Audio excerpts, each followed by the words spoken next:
This morning, the oil sands pathway to net zero was announced, and it was driven by the four big oil sands producers, and they account for 95% of oil sands production. But one group was conspicuously absent, and that's the Canadian Association of Petroleum Producers, led by CEO Tim McMillan. It was never to be found, and you would think that the industry's largest trade association and lobby group would be front and center instead of excluded. So I'm going to talk about the politics of that with political scientist Keith Brownsey of Mount Royal University. So Keith, welcome to the interview. Glad to be here, Markham. Now, Keith, I'm going to ask you to be patient for just a moment while I provide a little bit of background for our viewers, because I wrote a book in 2019 called The New Alberta Advantage, Technology Policy and the Future of the Oil Sands. And one chapter dealt with negotiations between 5 oil sands CEOs and 5 environmental groups in 2014, 2015, that led to a lot of that, what was agreed to between those two groups found its way into Rachel Notley's climate leadership plan that was announced in November of 2015. CAPP wasn't part of that either. And CAPP, according to the sources that I've talked to, was very unhappy about that. In fact, I interviewed Tim McMillan, asked him the question, and got a very curt reply about how CAPP had not been involved. So now CAPP is excluded once again. So Keith, what do you make of this? That, these are huge announcements around climate and energy policy, and CAPP is always sitting on the sidelines. I think it's very dangerous for the oil and gas industry to have their largest lobby group, and they're self-identified as a lobby group. It's an industry group that represents the 150 largest oil and gas companies in Alberta, in Canada for that matter, let alone Alberta. It's dangerous to have them on the sidelines like this. You need their buy-in. On the other hand, it has to be recognized that CAPP, at least in the last half dozen years or so, has become much more political or politicized than it has in the past.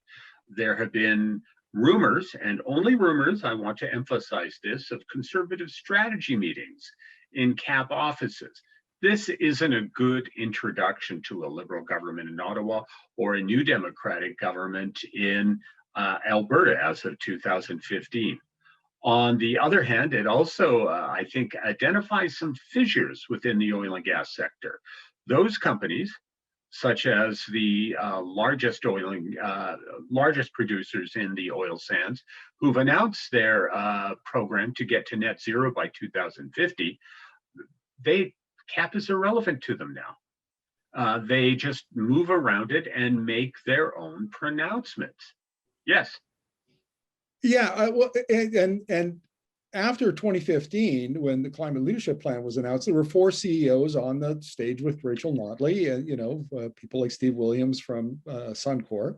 Yep. That set off this conflict within the industry because the smaller players felt that the oil sands companies were negotiating on their behalf. Provincial policy came down that affected them, in which they had no input. They had no input. Yeah, and that is so the question arises out of today. So what happens to the companies, the smaller producers that are creating emissions? There's about 500,000 or 600,000 barrels a day of production of conventional oil. So are they out of the agreement? Are they not part of this climate reduction initiative? Well, you have to understand that the industry has 2 lobby groups.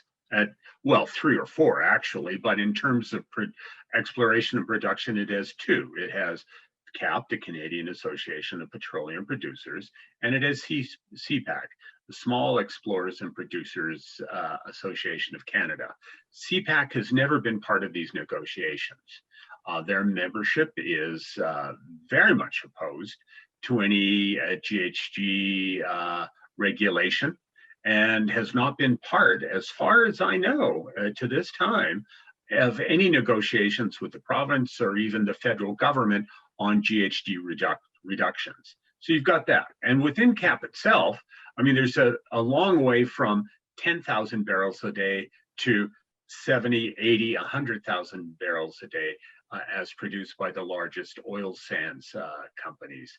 So the largest companies seem to have hived off and gone their own way, recognizing that their investments are substantial. They need to placate various market forces. These are not always simply supply and demand forces, but they are interest groups as well, with environmental interest groups, indigenous groups, community stakeholders, and all the rest of it. And from what I can see as an observer, fairly close at hand, but still an outside observer, is that they've adopted the Chevron model from the United States, from San Francisco. Chevron is an oil and gas company, but it's very environmentally aware, or at least it tries to create that profile, that narrative. And I think our largest oil sands producers here are going down that road. Well, that is, I wouldn't have said that yesterday, but today, given the commitments that are in the announcement, I think you could legitimately make that argument. So just to wrap up the interview, Keith, where do we think CAPP is headed? I mean, Tim McMillan has been within the industry, from what I hear. And of course, we should point out that nobody will say this on the record, because, you know, this is an industry that closes ranks, and what gets said behind closed doors. Nevertheless, there are a lot of people who are upset with Tim McMillan's leadership. The knives have been out for probably at least a couple of years. And do you think he can survive the controversy that's likely to arise out of this announcement and CAPP being left on the sidelines again? I don't think he can. I don't think any leader of any interest group such as this could sustain these kinds of attacks. I mean, his job is to represent the interests of the oil and gas sector. He's doing it in a way that's probably 20 years out of date, that doesn't work in this current environment. He's got to come out and say things like the oil and gas industry isn't going anywhere, but we also have to recognize a new environmental awareness among consumers and other groups, and we have to deal with these groups on a very on a level playing field, if you will. And so he doesn't seem to have done an awful lot of that. And I can understand some of the upset with Mr. McMillan's leadership, especially at this particular time, as the world is moving away from fossil fuels into more renewables, into such things as nuclear energy, geothermal, wind, and of course, solar. He doesn't seem to be at the cutting edge of that. No, and I think we should point out that his background, he came out of the service industry in Saskatchewan. He was the energy minister under Brad Wall, the right-wing Saskatchewan party. I mean, he really is a politician, and he is a conservative politician through and through. And it may be that, you know, if it wasn't clear back in, 3, 4, 5 years ago that leadership model wasn't appropriate, it appears today that it really is outdated, and they need somebody at the helm of CAPP who is more plugged into the energy transition, climate policy, and where both certainly the federal government is going on emissions reductions. Former CEOs of CAPP have told me directly, they'll work with any government, it doesn't matter. They'll work with the NDP government when it was in Saskatchewan or now in British Columbia. They'll work with the NDP government here in Alberta, or at least they did. It doesn't matter to them. It appears to matter to Mr. McMillan. And that is a fatal flaw with any large industry group such as CAPP. Keith, thank you very much. Really appreciate your insights. Not a problem, Markham. Thank you for having me.